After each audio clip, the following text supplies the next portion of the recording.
শুভ সকাল প্রিয় দর্শক, টাইমস টুডেজ হেডলাইনে আপনাদের স্বাগতম। আজকে আমাদের পত্রিকার 5টি শীর্ষ সংবাদ নিয়ে আমরা আলোচনা করছি। প্রথম সংবাদটি নিয়ে আলোচনা করছি, টেলিকম সেক্টরে রেভিনিউ এর একটা প্রায় 13,000 কোটি টাকার ডিসপিউট নিয়ে একটা আরবিট্রেশন রিলেটেড একটা সংবাদ আছে। এই সংবাদটাতে আসলে কি আছে? সংবাদটা হচ্ছে যে গ্রামীণফোন তাদের $1 বিলিয়ন বেশি একটা রেভিনিউ ডিসপিউট আছে আপনার যে টেলিকম রেগুলেটর বিটিআরসির সাথে। তো আপনার গত বছরের মাঝামাঝি সময়ে অন্তর্বর্তী সরকারের সময় তারা এটি আসলে আমাদের স্থানীয় আদালতে বিচারাধীন। গ্রামীণফোন চেষ্টা করেছে যে আরবিট্রেশন প্রক্রিয়ার মাধ্যমে যদি এটিকে এক্সপেডাইট করে একটা উইন উইন পজিশনে আনা যায়। তো এটি হতে পারে যে সাধারণত যে দুই পক্ষ যা চাইছে তার মাঝামাঝি কিছু একটাতে এসে আপনার সেট হয় আর কি। তো আমাদের খবরটা হচ্ছে যে অন্তর্বর্তী সরকারের আমলে যে জাতীয় নির্বাচনের আগে আসলে আরবিট্রেশনে যাবে কি যাবে না এই সিদ্ধান্ত চূড়ান্ত হচ্ছে না। এটার কারণ হচ্ছে যে এই আরবিট্রেশনে যাওয়াটা জাতির জন্য বা আইনগতভাবে কতটা পজিটিভ নেগেটিভ অ্যাসপেক্ট আছে। তো বিটিআরসির ভেতরে যে তাদের যে লিগাল এক্সপার্টরা আছেন বাইরে থেকে তারা যে এক্সপার্টিস হায়ার করেন তাদের মধ্যে আসলে বিভক্ত আপনার যে মতামত উঠে এসছে। এক পক্ষ বলছে যে এটি হতে পারে, তবে limited to this case only, যে এরকম আরবিট্রেশন প্রত্যেকটা কেসেই যদি হয়ে যায় আমাদের স্থানীয় আদালত বা এরকম একটা ওপিনিয়ন এসছে। আর দ্বিতীয় আরেকটা এসছে যে কোনো আইন দ্বারা বা বিধিবদ্ধ কোনো আইনের আওতায় যে সৃষ্ট আপনার অডিট ক্লেম বা ডিসপিউট সেটা আসলে আরবিট্রেশনে যাওয়ার সুযোগ নাই। যদি তাদের মধ্যে আগে থেকে আইদার তাদের লাইসেন্সে অথবা তাদের সাথে একটা আরবিট্রেশনের এগ্রিমেন্ট থাকতো আগে থেকে, তাহলে সেটি করা যেতে পারত। আরেকজন আরবিট্রেশন বিশেষজ্ঞ আছেন বিটিআরসির প্যানেলে আর কি, প্যানেল লয়ার যাকে আমরা বলি, তিনি তার মতামতটা আমরা দেখলাম যে আসলে কোর্টে এত দূর একটা দীর্ঘ সময় গড়ানোর পরে এটি আসলে যদি দেওয়া হয় আরবিট্রেশনে বা মামলার নিষ্পত্তির সময় কাছাকাছি চলে আসার পরে আরবিট্রেশন করার আদৌ প্রয়োজন আছে কিনা এই জাতীয় নিষ্পত্তি হয়তো এটা চাইলে আসলে কোনো এক পক্ষ চাইলেই এগুলো আদালতে অনেক প্রলম্বিত করতে পারে। কিন্তু তিনি যেটি বলছেন যে অলরেডি স্থানীয় আদালতে নির্দেশে আপনার যে আমাদের অ্যাপিলেট ডিভিশনের আদেশে গ্রামীণফোন একটা ইন্টারিম সলিউশন হিসেবে আপনার যে 2,000 কোটি টাকা জমা দিয়ে রেখেছে। তো এর মাঝখানে তিনিও মনে করছেন যে এটি আরবিট্রেশনে পাঠানো এটার লিগ্যাল বা আদার রিস্ক আছে। আর সবচেয়ে বড় কথা আরবিট্রেশন জিনিসটা কি আসলে? হ্যাঁ, আরবিট্রেশন হচ্ছে যে একটা তো আদালতে ধরেন আপনি আমার কাছে 100 টাকা দাবি করলেন, আমি আদালতে প্রমাণ করার চেষ্টা করব যে এটা আমার দেনা নয়।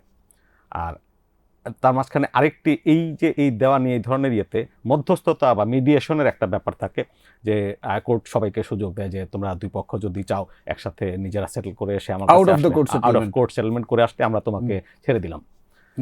আর থার্ড হচ্ছে একটা আরবিট্রেশন, এটা আপনার একটা আরবিট্রেশন ফ্রেমওয়ার্ক থাকে, বাংলাদেশ আরবিট্রেশন ফ্রেমওয়ার্ক আছে, আরবিট্রেশন অ্যাক্টের আওতায় বিয়াক আছে এবং সিঙ্গাপুরে আছে সিয়াক।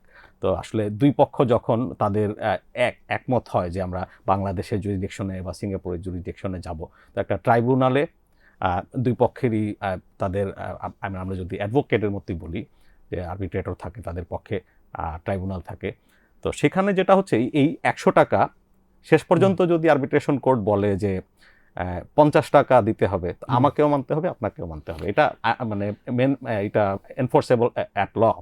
এইখানে সবচেয়ে বড় যে ডিমান্ড যার কাছে সেটা হলো গ্রামীণফোন, এবং গ্রামীণফোনের কিন্তু one of the share holder গ্রামীণ টেলিকম। সেই ক্ষেত্রে কি কেয়ারটেকার সরকারের চিফ ডক্টর ইউনূস হওয়ার জন্য তারা কি ওই সুযোগটা নিতে চেয়েছিল? এটা বেশিরভাগ মানুষই বিশ্বাস করেন যে আসলে গ্রামীণফোন এই চেষ্টা করেছে। আবার আমরা যে এই বিভক্ত ওপিনিয়নগুলো যেখান থেকে আসছে, এবং আমরা অন্তর্বর্তী সরকারকে যখন জুলাইয়ের আবেদনের পরে আমরা অক্টোবরে বিষয়টি নিয়ে রিপোর্ট করেছিলাম, তখন যে অন্তর্বর্তী সরকারের যে ডক্টর ইউনূসের যে আপনার special assistant for telecom and ICT, তিনি আমাদের বলেছিলেন যে আসলে আমাদের যে ডুইং বিজনেস এনভায়রনমেন্ট ইমপ্রুভ করার জন্য আরবিট্রেশনের সুযোগ বাড়ানো উচিত। আর টেলিকম সেক্টর আওয়ামী লীগের সময় আসলে এই কথাটিও সত্য যে খুবই ইল রেগুলেটেড ছিল, তখন টার্গেটেড আপনার ফাইন ইম্পোজ করা আর যে নিজের লোককে ছেড়ে দেওয়া এগুলো বিষয় ছিল। তো যাই হোক, এখন কথা হচ্ছে যে একটা $1 বিলিয়ন 12,000 আপনার কত বারো 12,500 কোটি টাকা 12,000 কোটি টাকা তো শুধু গ্রামীণ ফোনের কাছে, গ্রামীণ এরকম ফোনের তো কাছে। রবির কাছেও মনে হয় একটু ডিমান্ড আছে। রবির কাছে আছে আপনার 850 কোটি টাকার মতো, তার চাইতে কিছু বেশি। ওটা তাহলে ওই তুলনায় অনেক কম হ্যাঁ, অ্যামাউন্ট। রবি- আচ্ছা, জি। এই বিষয়টা আমি একটু পিছনে যাইতে চাই, যে এই যে ডিমান্ডটা কিভাবে হয়েছে জি। এবং কোন পক্ষ কোর্টে গিয়েছে? এই এই যে এখন যে মামলাগুলো বিচারাধীন সেগুলো কোর্টে গেছে আপনার টেলিকম কোম্পানিগুলোই।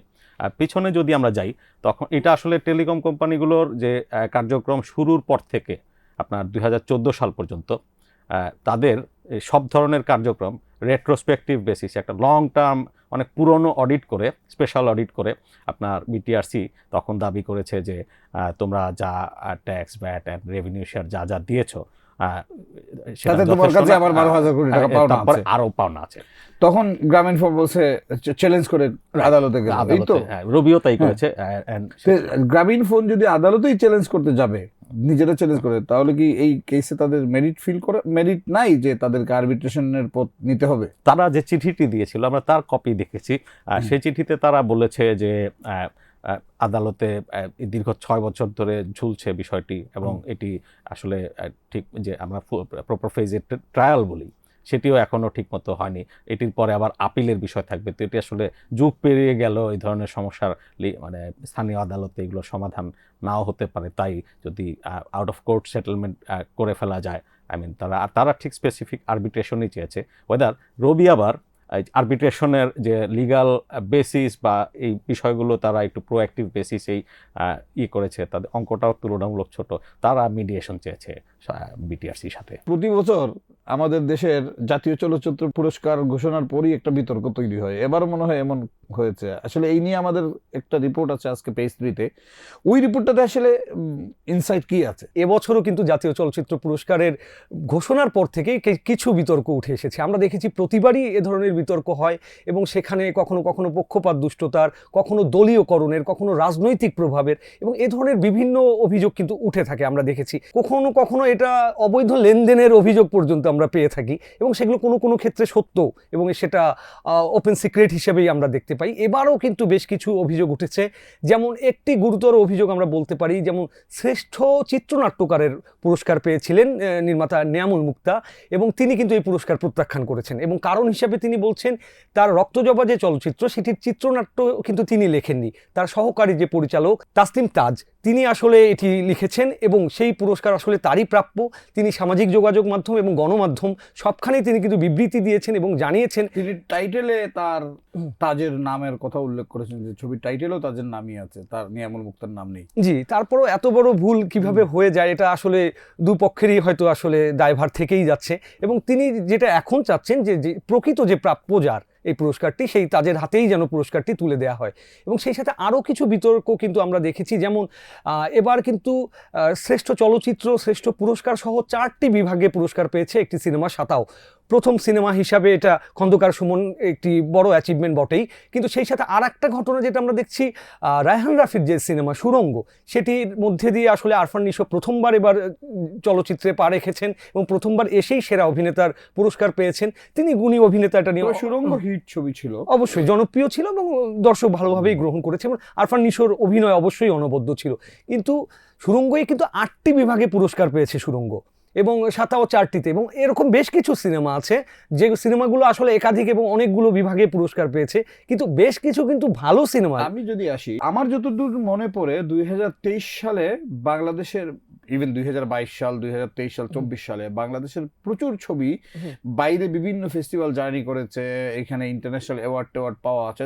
23 সালেও কিন্তু বেশ কয়েকটা ছবি, ইভেন আমি একটা ছবির কথা বলতে পারি, আদিম কিন্তু মস্কো ফিল্ম ফেস্টিভ্যালের মতো এ লিস্টেড ফেস্টিভ্যালে জুরি অ্যাওয়ার্ড এবং নেটপেক অ্যাওয়ার্ড পেয়েছে, 2টা অ্যাওয়ার্ড পেয়েছে। বাট এই ছবিটা কিন্তু কোনো ক্যাটাগরিতেই অ্যাওয়ার্ড পেল না।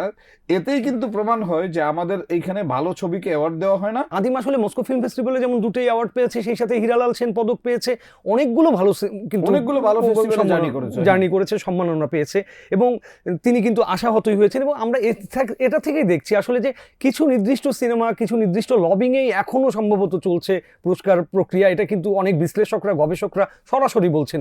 এবং আমরা আরেকটি ঘটনা যেটা বলতে পারি, 2023 সালে কিন্তু আরেকটি খুব ভালো মানের সিনেমা ছিল মায়ার জঞ্জাল, এবং মায়ার জঞ্জালের কর্তৃপক্ষ কিন্তু বা যারা নির্মাতারা তারা কিন্তু এটাকে ঘোষণা দিয়ে জাতীয় চলচ্চিত্র পুরস্কার থেকে প্রত্যাহার করে নিয়েছেন, এবং তারা কোনো জমা দেননি এবং আবেদনও করেননি, কারণ তারা এই পুরস্কারটিকে নিরপেক্ষ বলে মনে করেননি, এবং তারা মনে করেননি এখানে আসলে প্রপার জাজমেন্ট হতে পারে।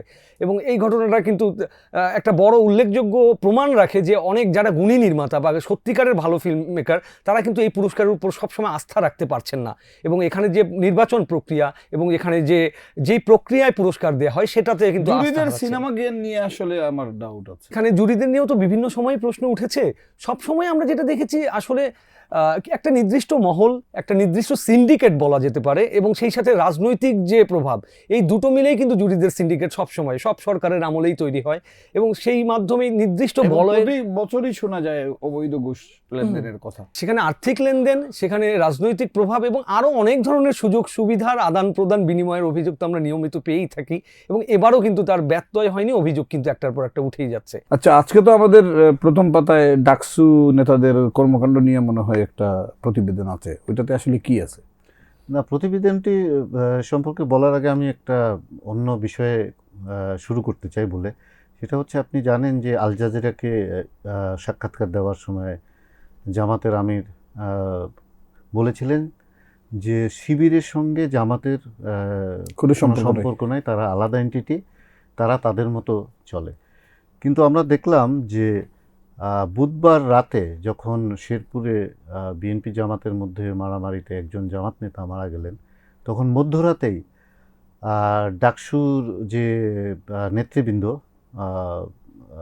এবং আপনি জানেন যে অধিকাংশ হচ্ছে শিবিরের নেতৃবৃন্দ, যারা একটা সাধারণ ছাত্রছাত্রীদের প্যানেল থেকে নির্বাচিত হয়েছে, কিন্তু তারা নিজেদের পরিচয়, রাজনৈতিক পরিচয়টা ব্যবহার করে নেই, কিন্তু তারা মধ্যরাতেই সেই হত্যাকাণ্ডের প্রতিবাদে হচ্ছে তারা মিছিল বের করে ক্যাম্পাসে, ঢাকা বিশ্ববিদ্যালয় ক্যাম্পাসে, এবং তারা প্রায় 1-1.5 ঘন্টা সেগুলো মিছিল বের করে তারা বিএনপি এবং বিশেষ করে তারেক রহমানের বিরুদ্ধে বক্তব্য দেয়। আপনি শুনে আশ্চর্য হবেন যে তার পরের দিনই ডাকসুর যে ভিপি এবং শিবিরের কেন্দ্রীয় কমিটির মনে হয় সাংস্কৃতিক সম্পাদক, তিনি সিলেট চলে গেলেন গণভোটে হায়ের পক্ষে প্রচারণা চালাতে এবং জামাতের পক্ষে প্রচারণা চালাতে। কিন্তু তারা যখন তো শিবির করেন, তো তারা স্বাভাবিকভাবেই অন্য তাদের রাজনৈতিক আদর্শের দল যদি জামাতের সাথে ইভেন তারা এক নাও হতো, আসলে আমরা জানি জামাত আর শিবির এক, কিন্তু তারা তো সেটা তো ব্যক্তিগতভাবে যেতেই পারে না। কিন্তু আপনার এই প্রশ্নের উত্তর আসার আগে আমি যে পয়েন্টটা বলতে চাচ্ছিলাম যে এর পরের দিন সে আরেক ডিস্ট্রিক্টে চলে গেলেন, এবং আমরা দেখছি যে সাদিক কায়েম ডাকসুর ভিপি হিসাবে তাকে পরিচয় করানো হচ্ছে, এবং তিনি সারা বাংলাদেশ চষে বেড়াচ্ছেন এবং জামাতের যে প্রার্থীরা আছে তাদের পক্ষে ভোট চাইছেন। বিশেষ করে জামাতের যে প্রতিপক্ষ, মূল প্রতিপক্ষ বিএনপি এবং তারেক রহমান, তার বিরুদ্ধে প্রতিনিয়ত তিনি আক্রমণ চালিয়ে যাচ্ছেন। অনেকেই প্রশ্ন করেছে, সাধারণ ছাত্রছাত্রীরা, আমরা নিউজে দিয়েছি যে উনি এটা করতে পারেন কিনা। তার তো মূল দায়িত্ব ছিল ঢাকা বিশ্ববিদ্যালয় এবং ছাত্রদের ভালো মন্দ, খাবারের মান উন্নয়ন, বাসস্থান নিশ্চিত করা, সেই সব বিষয়গুলো দেখার, কিন্তু সেগুলো না দেখে তিনি রাজনীতির দিকে বেশি মনোযোগ। না, কিন্তু সাধারণ ছাত্রছাত্রীদের প্রতিনিধি হয়ে নির্বাচন করলেও তখনও তো তার পরিচয় ছিল তিনি শিবির নেতা, সেই ক্ষেত্রে তিনি কি তার দলের প্রোগ্রামে যেতে পারেন না ব্যক্তিগতভাবে? না, তিনি যেতে পারেন, কিন্তু তার যে মূল দায়িত্ব, তিনি যে প্রতিশ্রুতিগুলো দিয়েছিলেন বা তার প্যানেল যে প্রতিশ্রুতিগুলো দিয়েছিল, আমরা এটাকে শিবিরের প্যানেলই বলতে পারি, কারণ 28টা পদের মধ্যে 23টা শিবির পেয়েছে। কিন্তু আমরা জানি যে এই আরও যে 2জন নির্বাচিত হয়েছে তাদের মধ্যেও 2জন গুপ্ত শিবির, গুপ্ত মানে ছুপা রুস্তম 2জন আছেন। তো 28টার মধ্যে 25টাই শিবিরের যদি হয়ে থাকে, তো তাদের তো দায়িত্ব আছে। আমি আমার কথা বলছি না, সাধারণ ছাত্রছাত্রীদের কথা বলছি। তারা বলছেন যে তার যে মূল দায়িত্ব প্রতিনিধি হিসাবে ক্যাম্পাসে থাকা, ছাত্রছাত্রীদের সঙ্গে কথা বলা, তাদের সুযোগ সুবিধা দেখা।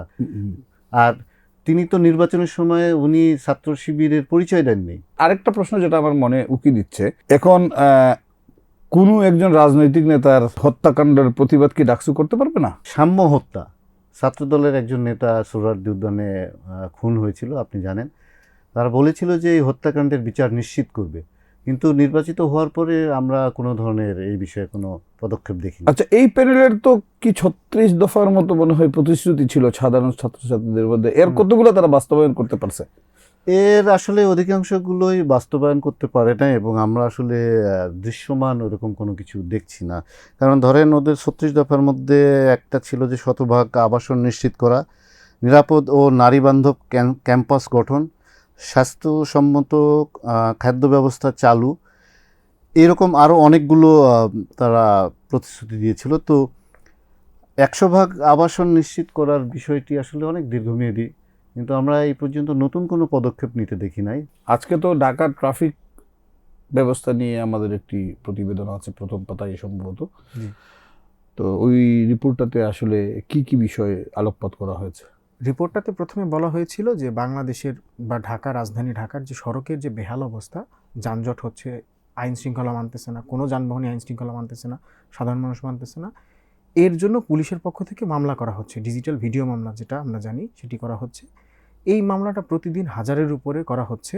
আমি একটা সার্ভে করছি যে এই নতুন বছর 26 সালের প্রথম 25 দিনের মধ্যে 19 দিন ডিএমপি ট্রাফিক আইনে মামলা করেছে, যে মামলার সংখ্যা হচ্ছে 38,000-এর উপর, প্রায় 40,000-এর কাছাকাছি। 40,000-এর কাছাকাছি মামলা মাত্র 25 দিনে, যার মধ্যে 19 দিন মামলাটা চলেছে। 19 দিনে তারা মামলাগুলো করেছে, 40,000-এর কাছাকাছি মামলা, যাতে গড়ে প্রতিদিন 1500-র উপরে করে মামলা পড়ছে। তো এই যে 40,000 মামলা থেকে কত টাকা ফাইন হবে, মানে রেভিনিউ কালেক্ট করতে হবে? এই অ্যামাউন্টটা আমি পুলিশের সাথে যোগাযোগ করার চেষ্টা করেছিলাম, বাট তারা বলছে যে আমাদের কাছে এখনো পুরো ডেটাবেসটা আমাদের কাছে তৈরি হয়নি, আপনি আমাদের কার্যালয়ে আসেন, তখন হয়তো আমরা আপনাকে ডেটাবেসটা দেখাতে পারবো। তবে তারা বলতেছে যে এই টাকার পরিমাণটা অনেক, কারণ আমরা বিভিন্ন ট্রাফিক আইন, সড়ক পরিবহন আইন 2018 মোতাবেক আমি মামলার ধারাগুলো পড়ে দেখেছি যে ন্যূনতম 500 টাকা থেকে শুরু করে 25,000 টাকা অবধি মামলা আছে। ঢাকার ট্রাফিকের যে এলোমেলো অবস্থা, এইটার জন্য তো আসলে অথরিটিও দায়ী আছে। যেমন কোথাও কোনো সাইন নাই ঠিক মতো, তারপরে যেটা হচ্ছে যে কোথায় আমি পার্কিং করতে পারবো, পার্কিং যদি আমি করতে না পারি ওইখানে তাহলে রেড লাইন দিতে হবে 2টা, অথবা দেখা যাচ্ছে মোড়ের মধ্যে মানুষ গাড়ি রাখতেছে। তো এই যে ডিসিপ্লিনের অভাব, এইটা তো অনেকটা ড্রাইভাররাও এইটার জন্য দায়ী। তো এই যাদের ড্রাইভিং লাইসেন্সের ম্যাক্সিমামই ভুয়া, তাদেরকে ডিসিপ্লিনে আনবে কিভাবে? প্রথমত বিষয় হচ্ছে যে ড্রাইভার দায়ী, এরপরে সরকারও দায়ী থাকে। কারণ আপনি যেটা বললেন যে আমাদের সড়কে যে বাতিগুলো থাকে, সেই বাতিগুলোর আমরা বিভিন্ন পয়েন্টে ঘুরে দেখেছি, অনেক পয়েন্টে কাজ করতেছে না। এবং ট্রাফিক আইনের ক্ষেত্রে যে সিগন্যালগুলো থাকে বা যে সড়কে যে বিভিন্ন সাইনগুলা, যেমন কোথায় দাঁড়ানো যাবে, কোথায় ইউটার্ন করা যাবে, কোথায় করা যাবে না, এইসব সাইনগুলা থাকে। হ্যাঁ, ওই সাইনগুলা তো ঢাকা শহরে কোথাও দেখা যায় না। ঢাকা শহরের বেশ কিছু সড়কে দেখা গেলেও অধিকাংশ সড়কে এইরকম কোনো সাইন চোখে পড়বে না, যেখানে একজন চালক হোক বা একজন ব্যক্তিগত মালিক হোক, যে তার গাড়িটা কোথায় আমি পার্কিং করব। আর নো পার্কিং জোনের এলাকাতে সেখানে স্পষ্ট করে বলা নাই, হয়তো বা একটা ছোট একটা বিলবোর্ড টানিয়ে দিয়েছে বা ছোট একটা সাইন দিয়ে দিয়েছে, এইটা আর কি দীর্ঘ একটা বা বড় পরিসরে যে এলাকাটা থাকে এই এলাকার অনুযায়ী এটা কাভার করার মতন না। আমরা বিভিন্ন চালকদের সাথে কথা বলে জানতে পেরেছি, তারা বলে যে না ভাই, আমরা তো এরকম কোনো সাইন দেখিনি, আমি গাড়িটা এসে পার্ক করছি, আমি হয়তো এটিএম বুথ থেকে টাকাটা বের করতে গেছি, 2 মিনিটের ঘটনা, আমি এসে দেখে আমার 2-3 হাজার টাকা মামলা দিয়ে ফেলছে। না, 2 মিনিট, এটা পৃথিবী জুড়ে কিন্তু যে কোনো জায়গায়, ইভেন যদি দেখা যায় যে যেখানে পার্কিং করা যাবে না সেইখানেও কিন্তু 5 মিনিট পর্যন্ত দাঁড়ানো, এটা পৃথিবীর সব দেশেই আছে। 5 মিনিট দাঁড়াইলে ওরা, যেটা আমি অন্যান্য দেশে আমি যেটা দেখছি, কোথাও গাড়ি আমি রেখে গেলাম, সে এসে 5 মিনিট দাঁড়াবে, কড়ি দেখবে এবং রেকর্ড নেবে কয়টার সময় সে দাঁড়াইছে, এবং 5 মিনিট পার হওয়ার পরে দেন তারা স্টিকার লাগায়। তো এইরকম না, আমি এরকম 2 ব্যক্তির সাথে কথা হয়েছে আমার, একজন হচ্ছে বিশ্ববিদ্যালয়ের শিক্ষার্থী, আর একজন হচ্ছে এমনি গাড়ি চালক। গাড়ি চালকের মতবাদ হচ্ছে যে ভাই, আমি আমার গাড়িটাকে জাস্ট এটিএম বুথের সামনে রাখছি, আমি ঢুকে ক্যাশ আউটটা করেই বের হয়ে দেখি আমার নামে মামলা দিচ্ছে। আমি পুলিশকে বললাম যে ভাই, এটা কী হইলো, আমি তো 1 মিনিট আগেই ঢুকছি। পুলিশ কোনো কথা না বলে আমাকে রিসিপ্টটা দিয়ে চলে গেছে। মাসুম রাব্বি নামে এক রিপোর্টের মধ্যে আছে, তিনি বলতেছে যে ভাই, আমি জাস্ট খাবার কেনার জন্য বাইকটা রাস্তার এপাশে রেখে ওই পাশে খাবার কিনতে গেছি, এসে দেখি ট্রাফিক স্টিকার মেরে চলে গেছে। আমাদের প্রথম পাতায় একটা খবর আছে, যেটা হলো রেফারেন্ডাম ইস্যুতে ইলেকশন কমিশনের চিঠির প্রেক্ষিতে সরকার ইউটার্ন করে ডিসিশন চেঞ্জ করছে যে সরকারি কর্মকর্তা কর্মচারীরা আর গণভোটের পক্ষে প্রচারণা চালাইলেও হে বা না ভোটের পক্ষে কিছুই তারা বলবে না। তো এই রিপোর্টটার ভিতরে কি আছে আসলে? আসলে গতকাল হঠাৎ করে নির্বাচন কমিশন একটা চিঠি লেখেন এবং এই চিঠিটা হচ্ছে দুজন বিভাগীয় কমিশনার ঢাকা এবং চট্টগ্রাম, কারণ তারা রিটার্নিং কর্মকর্তা, এবং অন্যান্য রিটার্নিং কর্মকর্তা ডিসি লেভেলের, প্রতিটা ডিসিকে ডিসিরা রিটার্নিং কর্মকর্তা মূলত হলো ইলেকশনের সাথে ইনভলভ অফিসারদের আসলে অফিসারদের পাঠানো হয়েছে। পাঠানো হচ্ছে। এবং এই চিঠিতে বলা হয়েছে যে যাতে যারা সরকার তো গত 1 মাস ধরে সরকারের একজন উপদেষ্টা আলী রিয়াজ, ওনার তত্ত্বাবধানে সরকার এবং সরকারি কর্মকর্তারা যাতে হ্যাঁ ভোটের পক্ষে কাজ করে সেজন্য বলে আসছিলেন। তো এখন গতকাল হঠাৎ করে এই নির্বাচন কমিশন এই চিঠিটা লেখে যে এটা অপরাধ এবং না, শাস্তিযোগ্য আমার অপরাধ। প্রশ্নটা এইখানেই যে এতদিন প্রকাশ্যে দিবালুকে হুম। মিডিয়ার সামনে, মিডিয়াতে প্রচারও হলো তারা ইয়ে করতেছে, তো এতটা দিন কি ইলেকশন কমিশন এটা দেখেনি? হ্যাঁ, এই বিষয়ে আমি আজকে এতদিন পরে ইলেকশন কমিশনের ঘুমটা কেন ভাঙলো, আমি ভাঙলো। এটা জানতে হ্যাঁ, চাইছি। এই বিষয়ে আমি ইলেকশন কমিশনার AR মাসুদ তার সঙ্গে কথা বলেছি। তিনি বলছেন যে কয়েকদিন আগে তারা বিভিন্ন মাধ্যমে জানতে পেরেছেন যে সরকারি কর্মকর্তারা হ্যাঁ ভোটের পক্ষে কাজ করছেন, কিন্তু এটা কিন্তু গত 1 মাস ধরে সরকার ঢাকঢোল পিটিয়ে মোটামুটিভাবে প্রচারণা সরকারি করছিলেন। প্রচুর টাকার ব্যয় করা হ্যাঁ। হয়েছে ওইটার জন্য। হ্যাঁ, হ্যাঁ, তো ইলেকশন কমিশন বলছেন তারা জানতেন না। এবং সবচেয়ে যেটা উদ্বেগের বিষয় সেটা হচ্ছে মাঠ প্রশাসন, অর্থাৎ মাঠে যারা রিটার্নিং কর্মকর্তা আছে এবং সহকারী রিটার্নিং কর্মকর্তা আছে, তারাও ইলেকশন কমিশনকে জানায় নাই যে এই গণভোটে সরকারি কর্মকর্তারা। কিন্তু আমার প্রশ্নটা করছে। হচ্ছে ইলেকশন শিডিউল ডিক্লারেশনের পরে কিন্তু হুম। নির্বাচন সংশ্লিষ্ট সমস্ত কর্মকর্তা কর্মচারীরা ইলেকশন কমিশনের আন্ডারে চলে যায়। হুম হুম। তো সেই ক্ষেত্রে তাদের আন্ডারে যারা কাজ করতেছে তাদের সাথে তাদের কোনো ইন্টারনাল যোগাযোগই যদি না থাকে, হুম, তাহলে তারা এই ইলেকশন কমিশন কিভাবে একটা নির্বাচন আয়োজন করবে? হ্যাঁ, এইটা খুবই মানে উদ্বেগের বিষয় যে মানে মাঠ প্রশাসনের সঙ্গে নির্বাচন কমিশনের একটা গ্যাপ আছে এবং এই গ্যাপের কথা বললেন নির্বাচন কমিশনের প্রাক্তন অতিরিক্ত সচিব, আপনি জানেন জেসমিন টুলি নাম, Okay. উনি মোটামুটি পরিচিত মুখ। উনি বললেন যে এইটা একটা বড় ধরনের উদ্বেগের বিষয়, কারণ হচ্ছে যদি এই মানে মাঠ প্রশাসনের সাথে নির্বাচন কমিশনের মধ্যে একটা গ্যাপ থাকে, তাহলে নির্বাচন পরিচালনার কাজটা নির্বাচন কমিশনের নিয়ন্ত্রণের বাইরে চলে যেতে পারে।